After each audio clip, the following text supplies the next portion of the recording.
सभी शिक्षक साथियों का स्वागत है आपका अपने YouTube चैनल बेसिक की पाठशाला विद मनीष में।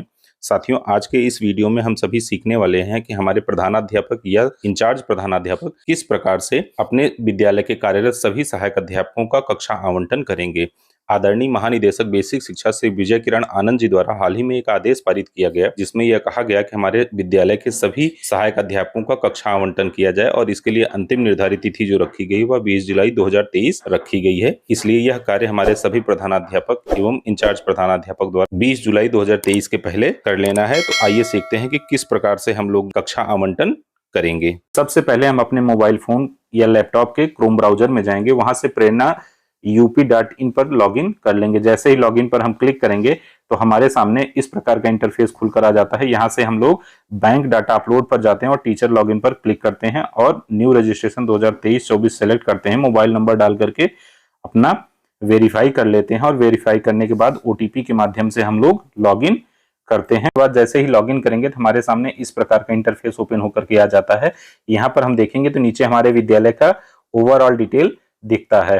तो हमें यहाँ पर टीचर्स मैपिंग का काम करना है, टीचर्स मैपिंग DCF फिल करना है।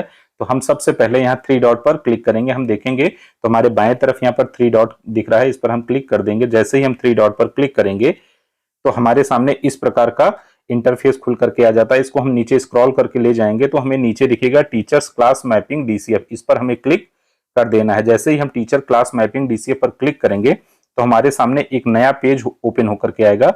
थोड़ा सा वेट करेंगे क्योंकि यह ओपन होने में थोड़ा समय लगता है। इस प्रकार से हमारे सामने एक नया पेज ओपन हो जाएगा।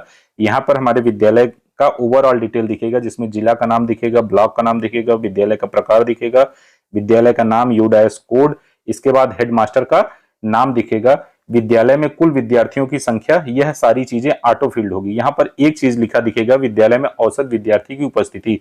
विद्यालय में औसत विद्यार्थी की उपस्थिति जो आपके विद्यालय में बच्चों की ओवरऑल एवरेज अटेंडेंस है वह आप यहाँ पर फिल कर देंगे। इसके बाद आप नीचे बढ़ाएंगे तो आपके सामने यहाँ पर देखिएगा teacher class mapping DCF। Teacher class mapping DCF आप देखेंगे तो आपके सामने वह संख्या दिखेगी जितने आपके विद्यालय में अध्यापक हैं। जैसे हमारे विद्यालय में 4 अध्यापक हैं तो 1 2 3 4 यहाँ 4 क्रम संख्या दिख रही है। उसके बाद शिक्षक के नाम में उन चारों अध्यापकों का आपको नाम दिखेगा। इसके बाद शिक्षक का पद दिखेगा कि असिस्टेंट टीचर है या फिर हेड टीचर है या इंचार्ज है, वह चीजें आपको यहाँ पर दिखेंगे। इसके बाद इसको आप और आगे स्क्रॉल करेंगे तो यहाँ पर चयनित कक्षा 1 2 3 4 और 5, हमारे में 5 तक दिख रहा है क्योंकि हमारा प्राथमिक स्तर है।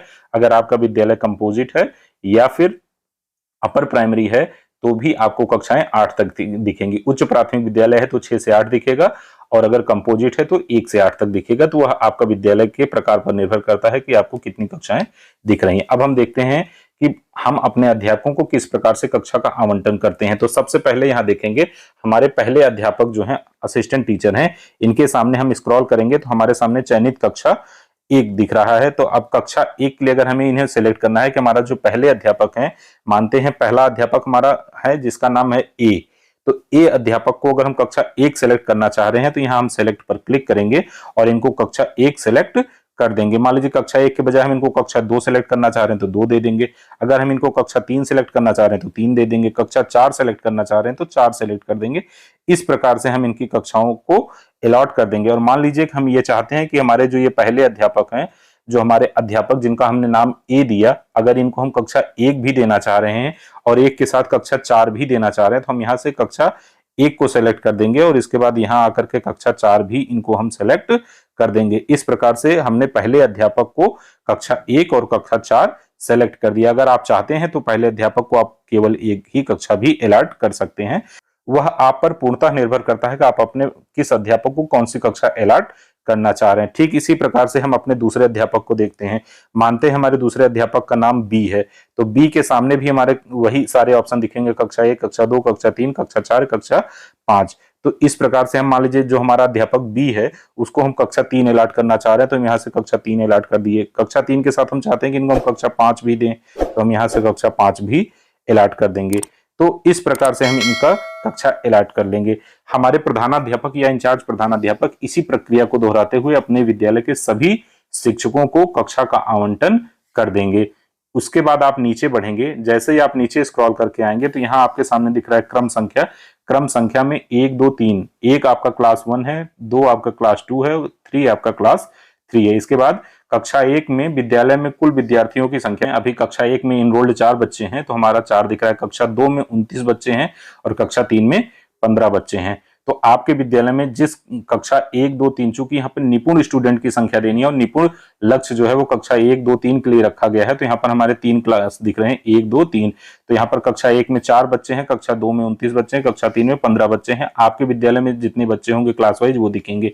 इसके सामने पूछ रहा है कि विद्यालय में कुल निपुण विद्यार्थियों की संख्या। अब मान लीजिए कक्षा 1 में 4 बच्चे हैं, 4 में से विद्यालय में कुल निपुण विद्यार्थियों की संख्या, 4 में से कितने बच्चे निपुण हो चुके हैं ना। जैसे मैं मान लेता हूं कि कक्षा 1 में मेरे 4 बच्चे हैं, 4 में से 2 बच्चे मेरे निपुण हो चुके हैं, तो मैंने यहाँ पर 2 फिल कर दिया। जैसे ही 2 फिल किया तो हम प्रतिशत निपुण विद्यार्थी पर क्लिक करेंगे तो ऑलरेडी हमारा यहाँ पर प्रतिशत शो होने लगेगा। मान लीजिए यहाँ पर मैंने 2 फिल किया था तो यहाँ पर मेरा 50% ऑलरेडी दिखने लगा।